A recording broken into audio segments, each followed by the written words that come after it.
오늘 우리에게 주신 하나님 말씀 신약성경 고린도전서 13장 8절에서 13절까지의 말씀입니다. 한 절씩 받들어 읽겠습니다.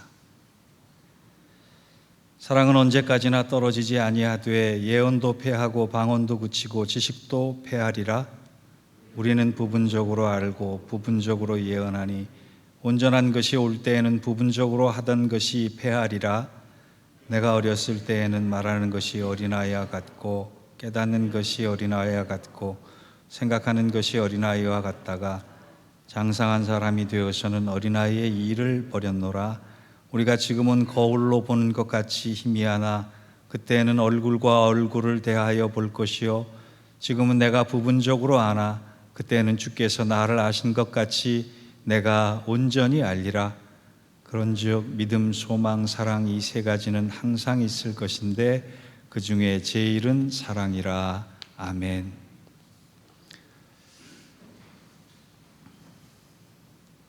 만약에 여러분에게 우리 교회의 자랑을 한 가지 하라, 누가 그렇게 묻는다면 어떤 것을 먼저 자랑하시겠습니까? 한번 생각해 보세요. 내가 제일 먼저 자랑할 우리 교회에 자랑거리가 있다면 무엇일까? 혹시나 마음에 우리 교회는 자랑할 게 하나도 없어요 라고 하는 마음이 안 들기를 바랍니다. 우리가 흔히 고린도전서 13장을 사랑장이라고 합니다. 그런데 잘 알고 보면 사도 바울이 사랑장을 기록한 이유가 무슨 사랑의 의미를 논하고 사랑의 가치를 논하고 사랑에 대한 지고지순한 마음을 필력하기 위해서 편지를 썼던 것은 아닙니다. 그 뒷배경을 보면 고린도 교회, 하나님의 부르심을 받은 믿음의 가족들의 공동체가 사랑을 해야 되는데 사랑이 있어야 될 자리에 자랑이 가득했기 때문에 이 자랑을 없애고 그 자리에 사랑을 다시 집어넣기 위해서 사랑장을 쓴 것입니다. 여러분, 사랑과 자랑은 점 하나 차이예요. 글자 하나 차이예요. 그런데 실로 엄청나게 다른 것입니다. 주님의 몸소 행하신 사랑을 고린도 교회가 이어받았으면 좋았을 텐데 고린도 교회의 분위기가 사랑 대신에 자랑을 하는데 그 중에 특별히 세 가지를 자랑하는 분위기에 역력했어요. 그리고 성도들이 온 힘을 다해 사랑하지 않고 자랑했습니다. 뭘 자랑했느냐? 첫째 지식 자랑, 둘째 방언 자랑, 셋째 은사 자랑이 너무나 심했어요. 고린도 교회 전반적으로 이 자랑의 분위기가 얼마나 심했는지 고린도 전 후서에 자랑이라는 단어가 40번이나 나와요. 교회에 오는 이유가 내가 자랑하고 싶어서예요. 내가 무언가 교회에서 하는 이유가 나를 과시하고 싶어서 하는 거예요. 여러분, 지혜와 방언과 은사를 자랑하는 것이 얼핏 보면 믿음과 연관되어 있는 것 같지만 사도 바울이 주목한 것은 그런 지혜의 자랑과 방언의 자랑과 은사의 자랑을 통해 누가 드러나느냐를 주목했어요. 사도 바울이 가만히 보니까 고린도 교인들이 자랑하고 있는 것을 통해서 주님이 드러난 것이 아니에요. 하나님의 사랑이 드러난 것이 아니에요. 공동체의 목적이 드러난 것이 아니라 오로지 그 자랑을 하고 있는 당사자만 드러나기를 원했던 거예요. 그래서 이 자랑거리를 사랑거리로 바꿔라 해서 고린도전서 13장을 써내려간 것입니다. 여러분, 역사상 가장 문제가 많은 교회의 대명사가 된 고린도 교회, 그 고린도 교회에 믿음이 없었을까요? 아닙니다. 믿음 대단했어요. 그런데 그 믿음 안에 사랑이 없었어요. 그래서 문제가 됐던 겁니다. 그래서 오늘 본문에서 사도 바울은 고린도 교회를 향해서 너희들이 아직 영적으로 어린 어린아이와 같구나, 그렇게 표현을 한 것입니다. 그런데 고린도 교회만 그럴까요? 아닙니다. 오늘날의 그리스도인들도 고린도 교회와 똑같은 문제를 가지고 있다고 보여집니다. 아는 것은 많고 은사도 많고 방언도 열심인데 그 안에 하나님께서 가르쳐 주신, 주님이 명하신 그리스도인의 핵심 덕목인 사랑이 없는 거예요. 여러분, 그리스도인에게 다른 것이 다 부족해도 사랑이 넘치면은 괜찮지만 다른 것이 다 차고 넘쳐도 사랑이 없으면 그 안에 생명이 없는 거예요. 우리는 지난 주일부터 우리가 그리스도인이라면 성품과 인격이 주 안에서 변화되어야 함을 배웠습니다. 왜 성품이 변해야 하냐? 두 가지 이유를 말씀드렸어요. 하나님은 우리의 성품을 통해서 많은 일을 하시기 때문이고, 또 하나는 우리의 성품의 변화가 성령님의 강력한 요청이기 때문이다. 오늘 우리의 성품과 인격이 변해서 성령의 열매를 맺어가는데 첫 번째 주제가 사랑입니다. 지난 주일에 살펴봤듯이 성령의 9가지 열매는 갈라디아서 5장 22절에서 23절까지 나옵니다. 오직 성령의 열매는 사랑과 희락과 화평과 오래 참음과 자비와 양성과 충성과 온유와 절제니 이 같은 것을 금지할 법이 없느니라. 제가 가끔 우리 교우들과 카톡을 주고받다 보면 자연스럽게 카톡에 프로필이 뜹니다. 그리고 자기를 소개하는 그 소개란에 글씨가, 문구가 보여요. 우리 최 전도사님 카톡 프로필은 이상한 제목이 달려 있어요. 혹시 아시는 분 계실지 모르겠습니다.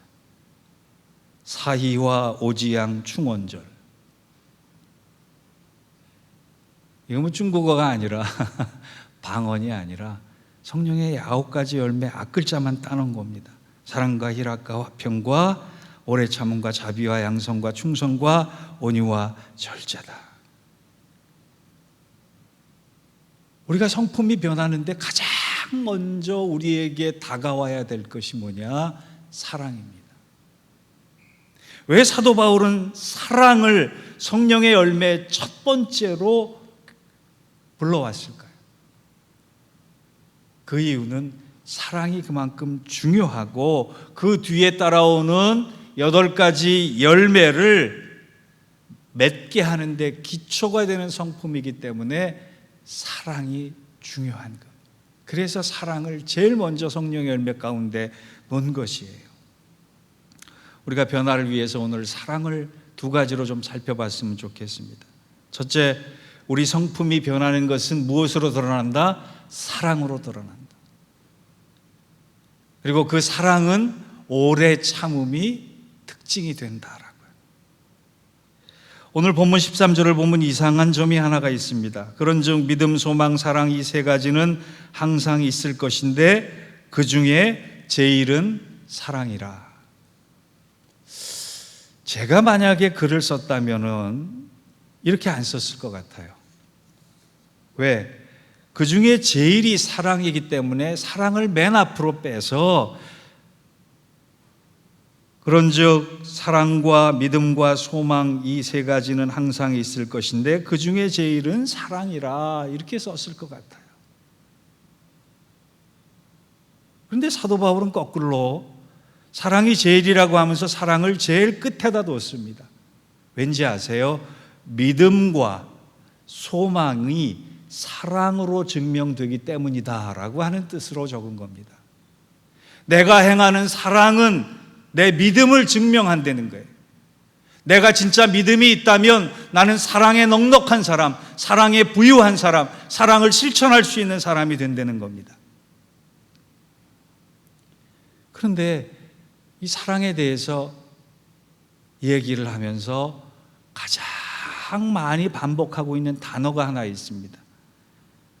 오늘 고린도전서 13장 사랑장에 반복되는 단어 중에 하나가 사랑은 오래 참고, 사랑은 모든 것을 참으며, 사랑은 모든 것을 견디며, 사랑은 성내지 아니하며. 사랑과 연결해서 무엇을 얘기하고 있느냐? 오래 참는 것이라고 4번이나 얘기를 해요. 여러분, 우리가 사람이 변한다는 것, 믿음으로 성품이 변한다는 것은 사랑이 많아지는 것이고, 사랑이 많아진다라고 하는 것은 내가 오래 참는 사람이 되는 것이. 왠지 아세요? 하나님이 우리를 오래 참고 계시기 때문에 그렇습니다. 아니, 지금도 참고 계시는 중일 거라고 생각합니다. 하나님이 우리에 대해서 오래 참고 계시지 않는다면 우리는 다 그 자리에서 죽을 수밖에 없는 존재일 것입니다.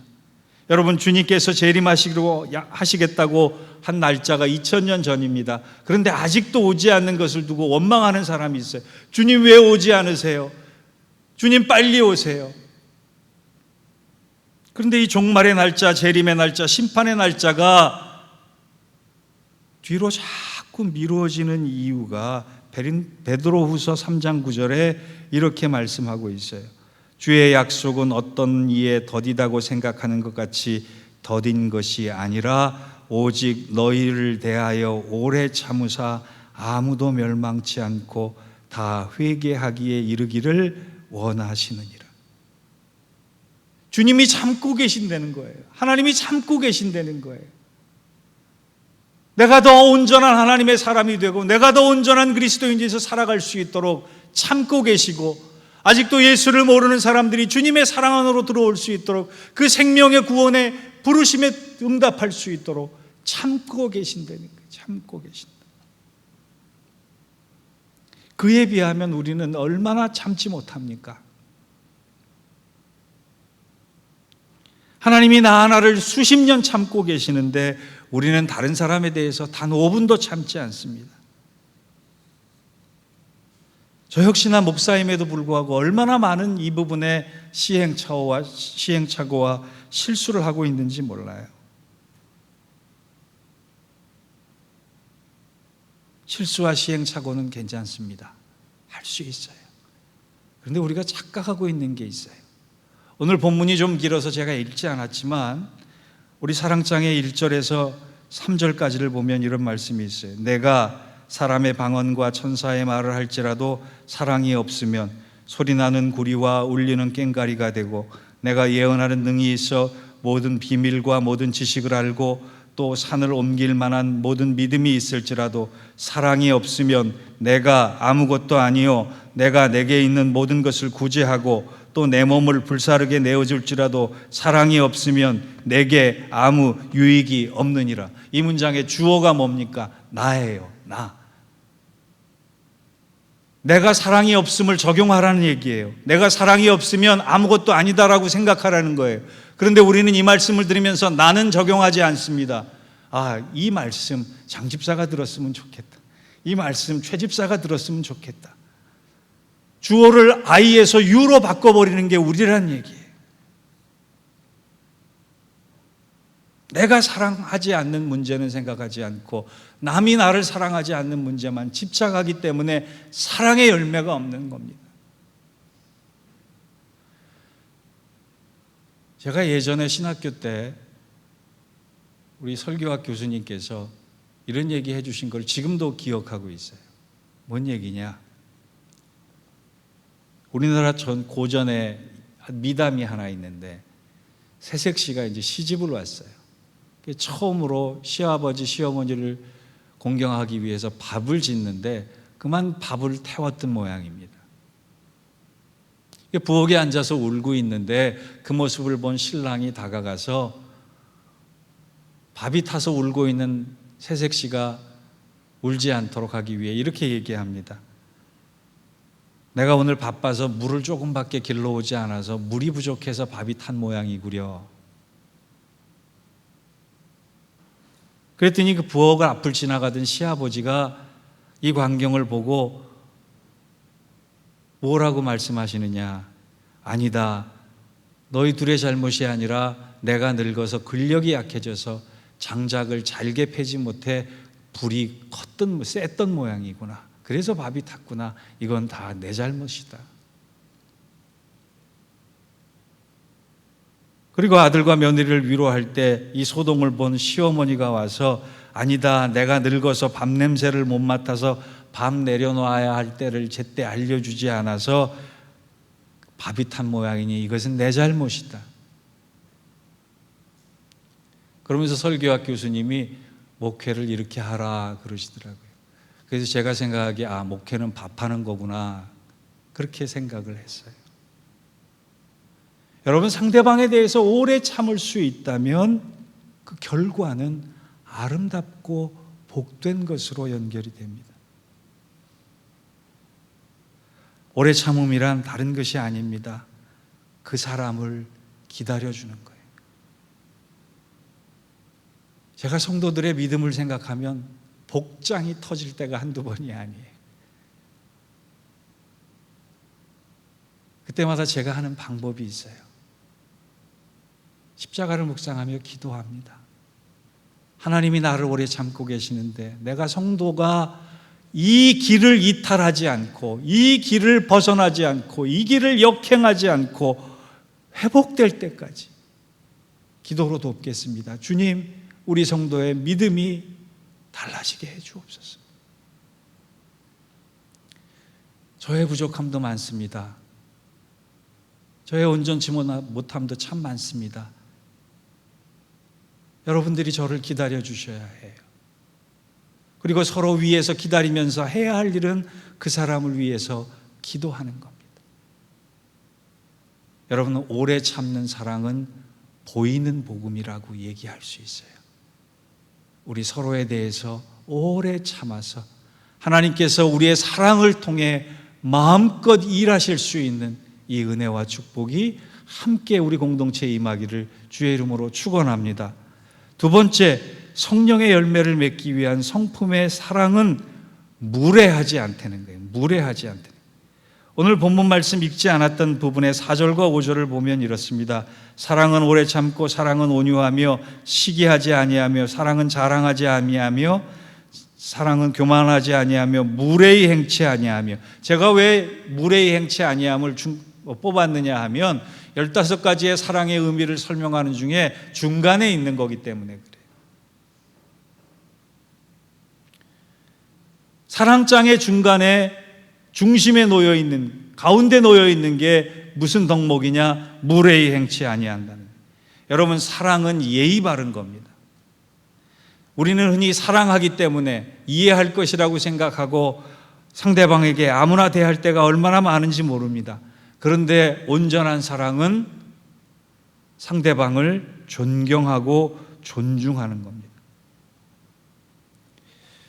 제가 설교를 준비하면서 인터넷을 검색해 봤더니 현재 저의 나이보다 4살 적은 사람이 무기징역으로 복역 중에 있는 사람이 한 사람이 있습니다. 이 사람은 세상을 1997년에 깜짝 놀라게 했던 사람이에요.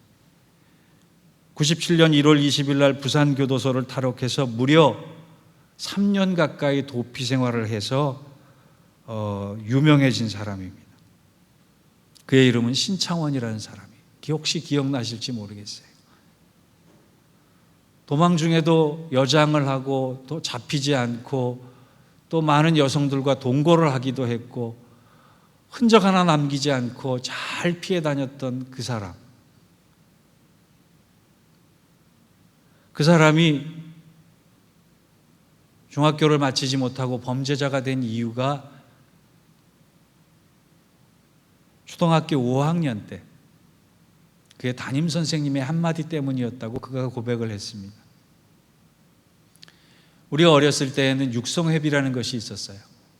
제 기억에 한 300원 정도 했을 거라고 생각이 드는데 신창원이 다녔던 때에는 매월 600원씩 냈어야만 했다 그럽니다. 그런데 집이 너무 가난해서 낼 돈이 없는데 어느 날 담임선생님이 그를 부르더니 이렇게 얘기했대요. 이 새끼야, 돈 안 가져왔으면 뭐하러 학교 와? 빨리 꺼져버려. 초등학교 5학년이 그 말을 감당하기가 얼마나 무거웠겠어요. 그가 자기의 탈옥에 대한 얘기를 하면서 뭐라고 얘기했느냐? 그때 내 안에서 악마가 생겼다. 어린아이가 차별받는 거, 어린아이가 돈이 없는 거, 어린아이가 먹을 것이 없는 거, 어린아이가 가난한 것에 존중받지 못하고 이 무례한 한마디를 듣고 그는 그 안에서 악마를 키웠다는 거예요.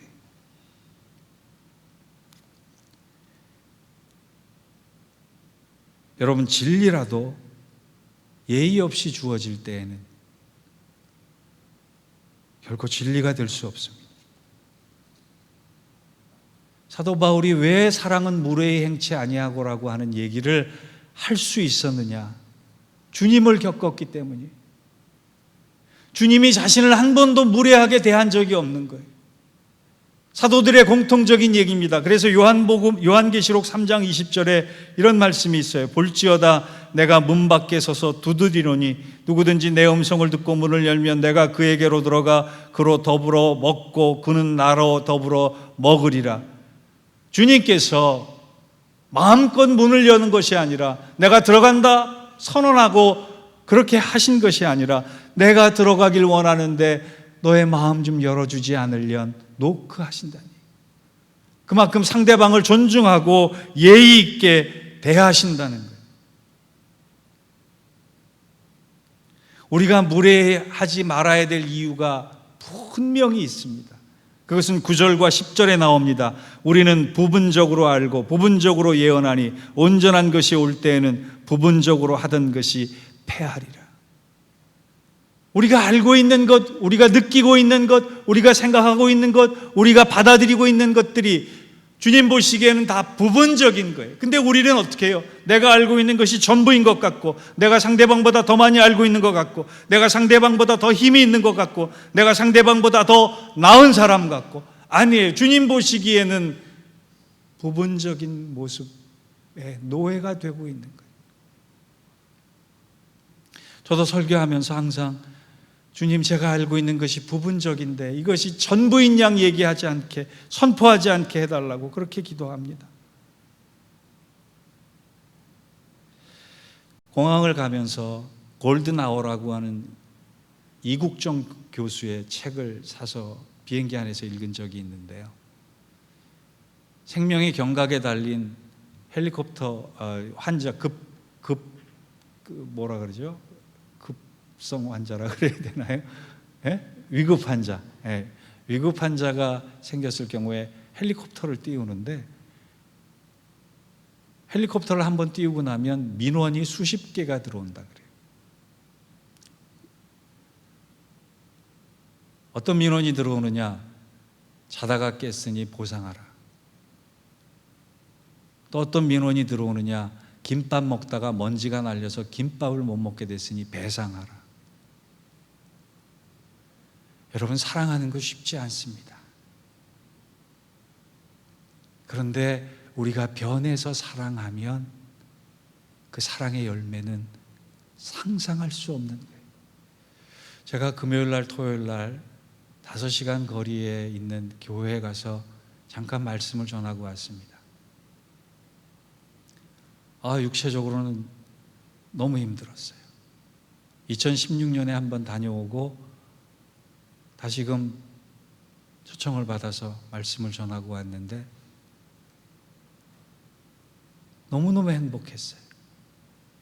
2016년에 말씀을 전하러 갔을 때는 그 교회가 분쟁 이후의 모습이어서 얼마나 분위기가 경직되고 냉랭하고 어두웠는지 말씀을 전할 때 아멘 소리가 한 번도 나오질 않았어요.